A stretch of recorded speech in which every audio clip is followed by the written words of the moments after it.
സത്യം പറ ദുർഗ, എന്താ നിങ്ങളുടെ പ്രശ്നം ശരിക്കും?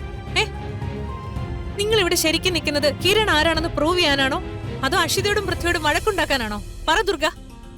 ഈ വീട്ടിലെ സന്തോഷം മുഴുവൻ പോയി. എപ്പോഴും വഴക്കും ബഹളവും മാത്രം.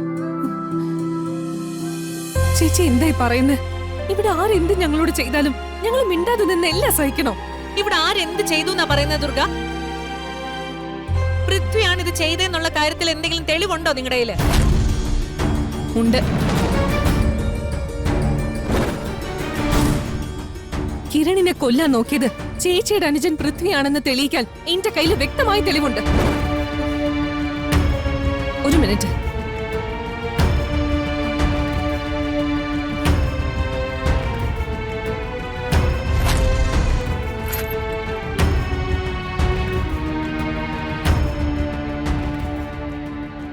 ഈ വാച്ച് ആരുടെയാണെന്ന് ചേച്ചിക്കറിയും?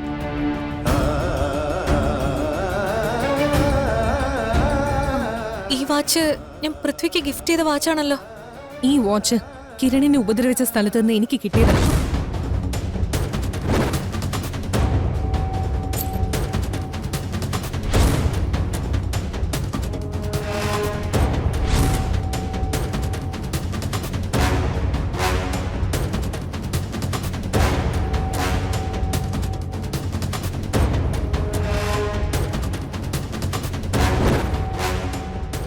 പൃഥ്വിയുടെ വാച്ച് അവിടെ എങ്ങനെയാ വന്നത്?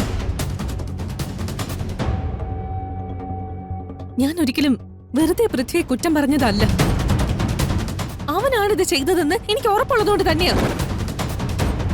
ഞങ്ങൾ ഇവിടെ നിൽക്കുന്നത് ഇഷ്ടമല്ലെന്ന് കരുതി ഒരാളെ കൊല്ലാൻ നോക്കുന്നതൊക്കെ ശരിയാണോ? കൃത്യസമയത്ത് ഞാൻ അവിടെ ചെന്നതുകൊണ്ട് കിരൺ രക്ഷപ്പെട്ടു. ഞാനവിടെ ചെല്ലാതിരുന്നെങ്കിലോ കിരണിന്റെ അവസ്ഥ എന്താകുമായിരുന്നു? ചെയ്തത് വലിയ തെറ്റാ ചേച്ചി. ഇപ്പോഴേ ഞാനും കിരണും അനാഥരായിട്ടാ ജീവിക്കുന്നത്. ഇനി കിരണ കൂടി എനിക്ക് നഷ്ടമായ. സോറി ദുർഗ, പൃഥ്വി എന്തിനാ ഇങ്ങനെയൊക്കെ ചെയ്യുന്നതെന്ന് എനിക്കറിയില്ല. ഒരു അനുജനായിട്ടല്ല, ഒരു മകനെ പോലെ ഞാൻ അവനെ വളർത്തിയത്.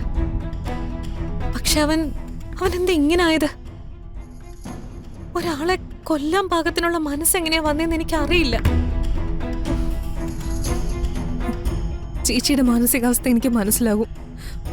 ചേച്ചി പൃഥ്വിയെ കാണുന്നത് പോലെയാ ഞാൻ അക്ഷിതയെ കാണുന്നത്. അവൾ ഓരോ തെറ്റുകൾ ചെയ്യുമ്പോഴും എന്റെ അനുജത്തി അങ്ങനെയൊന്നും ചെയ്യില്ല എന്ന് ഞാൻ എന്നെ തന്നെ പറഞ്ഞ് വിശ്വസിപ്പിക്കാൻ നോക്കി. ചേച്ചിയുടെ അനുജൻ ചെയ്തത് ക്രിമിനൽ കുറ്റോ? പൃഥ്വിക്ക് എങ്ങനെയാ ഈ ഗുണ്ടകളുമായിട്ടെല്ലാം ബന്ധം ഉണ്ടായത്?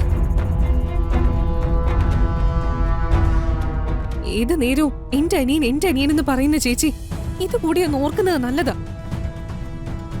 ഇനി ചേച്ചി പറ, ഞാൻ പൃഥ്വിയോട് സോറി പറയണോ? വേണ്ട ദുർഗ, ഇപ്പം നമ്മൾ ഈ സംസാരിച്ച കാര്യം മറ്റാരും അറിയണ്ട ഇവിടെ. ഇത് എങ്ങനെ ഡീൽ ചെയ്യണമെന്ന് എനിക്കറിയാം.